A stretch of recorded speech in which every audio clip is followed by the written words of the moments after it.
Welcome back to Out of Theater Reactions. We saw Tron Ares.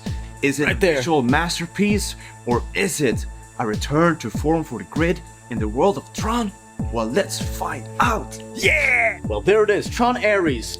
I have been looking forward to this film for quite some time, or at least a third Tron film. Tron Legacy, in my opinion, it's a film that I consider to be very underrated. The world that it represents, with the grid and everything, an extremely high bar. And come on, Daft Punk with the soundtrack, amazing. And I love the world. I love this universe, the lore and mythology. I mean, I've played the game so many times. I've used the soundtrack from the games in our old videos, right? And I've seen the movies with my family, and they have a special place in my heart too. It just really spoke to me and spoke to my imagination. The whole video game aspect, for me being a gamer myself, it was really, really cool.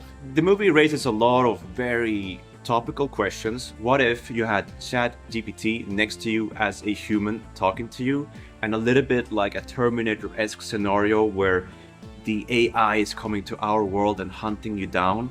But what if the AI is your friend? Because who is in control? Is it the humans or is it them? What happens if they get to our world? It is a continuation in some senses, but in others, it really does feel like a standalone. Another legacy sequel, pun sort of intended. It does tell like a self-contained-ish story with the grid, with everything like that. I was captivated right from the get-go, and I was so in. The music was pumping, and I was digging it too. It was so amazing. It's a work of art that's stuck in a script that tries to just dumb it down a little bit for an audience and trying to spoon feed you. A lot of the film does take place outside in the real world, when in the other Tron movies, I would say let's say 10% of the movies take place in the real world, while the rest of it takes place in the digital grid. When people are hacking into a system in the grid world, you get to see it as a little mission, like a little heist where they're soldiers. I want to say 60-40 split of the grid being the 40 and the real world being 60, so be prepared for that. I will say that some of the ways that they intersect the grid with the real world was really cool to see. There's some really striking visuals of the grid and their machines coming into the real world, that is pretty cool. You get to see a few different grids in this movie. You get to see the Dillinger grid, you get to see the Encom grid, and also the 80s one. So you get the best of all worlds. But like Dennis says, it does spend a lot of time in the real world, which is exciting in itself because it's well done. But for us Tron fans, it leaves something to be desired.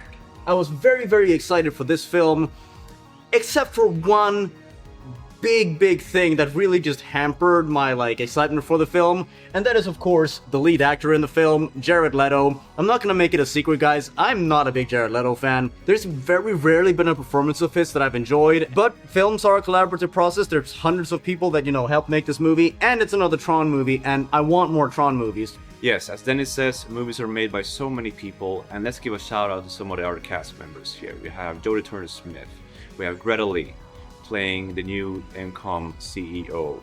We also have Evan Peters playing a very snarky, young villain kind of guy. This is what Lex Luthor in the Batman v Superman should have been, a bit more like this. You got Gillian Jacobs playing a supporting role, and of course, the beloved Jeff Bridges returning in such a beautiful scene that I wish was even longer. Some of the comic relief was but other times it was fine, it was serviceable, it was nice. And I did enjoy some of the references to the previous films. There were some really nice moments with the main character, not Jared Leto, but the main actress and her character. I actually really found myself enjoying her and her story quite a bit, and the emotional through line of what she was trying to do in the movie. That I actually did gravitate towards, and I did enjoy that far more than Jared Leto's whole thing. I wish I would have seen this one in 3D. Just as it started, I just realized, oh my god, this is a 3D movie, and we were not seeing it in 3D. The visuals were, whoa. Visually though, it is absolutely spectacular. When they are in the grid, you absolutely buy it and you love it. And there were some really creative choices in the way that they did the action, the way that they did exposition, especially in the beginning of the film. It was a bit uncanny, but I think it was meant to be. So I was all in. And of course, the soundtrack. 9 Inch Nails, they knock it out of the park every single time. Challengers was one of my favorite soundtracks. 90s very synthwave thing that they got going on in that movie. It is in overdrive in this movie, but like in all the right ways, where I was literally in the cinema like bopping along to the music because it was that rocking, you know. It's right up my alley. I hope people will see this movie, and I hope people will like this movie and get past the down aspects of the script that's taking this massive idea, this so ambitious, thought-provoking philosophical idea, and making it into a popcorn epic, which is okay. I'm okay with it.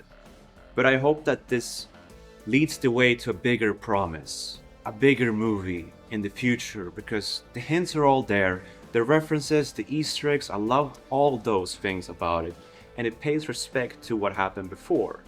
Flynn lives. I wish I had a t-shirt. I don't. Yeah, I would recommend it. A movie to be seen in the cinema for sure if you want like a big visual spectacle.